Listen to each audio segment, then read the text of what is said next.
नमस्कार, पीके stories channel पर आपका स्वागत है। आज की कहानी है मारने वाले से बचाने वाला बड़ा होता है। तो चलिए कहानी शुरू करते हैं। वो एक 8 साल की बच्ची थी जो खुद को नदी में डूबने से नाकाम कोशिश कर रही थी खुद को बचाने की।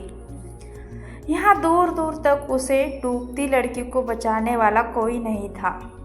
ये तो उस लड़की की किस्मत थी कि उस वक्त राकेश का वहाँ से गुजरना हुआ। राकेश ने बिना सोचे समझे नदी में छलांग लगा दी और बच्ची को बाहर निकाल दिया। बहुत देर तक खुद ही पानी से लड़ते रहने की वजह से बच्ची बेहोश हो गई थी। राकेश उसे उठाकर जल्दी से हॉस्पिटल ले गया, जहाँ बच्ची तो ठीक हो गई, पर राकेश को डॉक्टर से पता चला कि बच्ची बेजुबान है, यानी कि वो बच्ची बोल नहीं सकती थी। कपड़ों से तो वह अच्छे घर के लग रही थी, पर वो न तो अपना नाम बता सकती थी और ना ही अपने घर का पता बता सकती थी। नरेंद्र ने पुलिस को भी खबर तो कर दी, पर उन्होंने कहा कि जब तक बच्ची को माँ बाप नहीं मिल जाते तब तक बच्ची राकेश के पास ही रहेगी।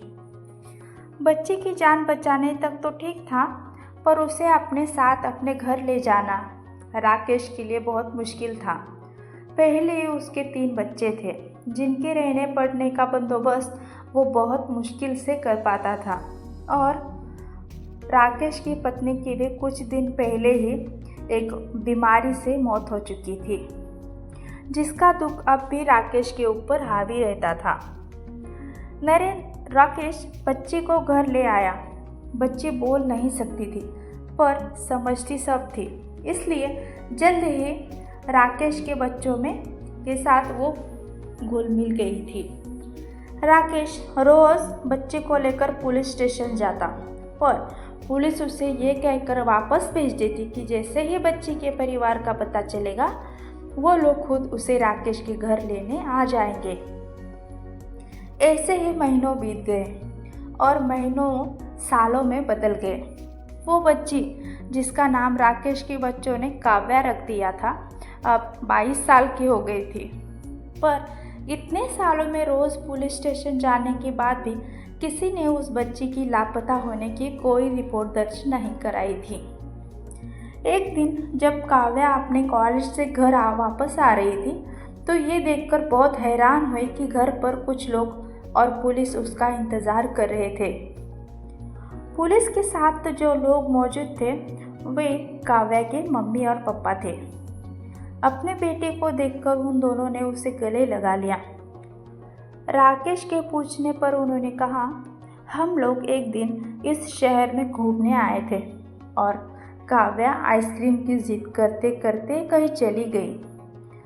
आज जब वो मिली है तो हम उसे अपने साथ लेने के लिए आए हैं।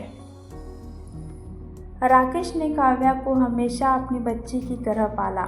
घर में एक बच्चा बड़ा जाने की वजह से अपने काम को भी बढ़ा लिया और दिन रात मेहनत करके उसको भी पढ़ाया लिखाया।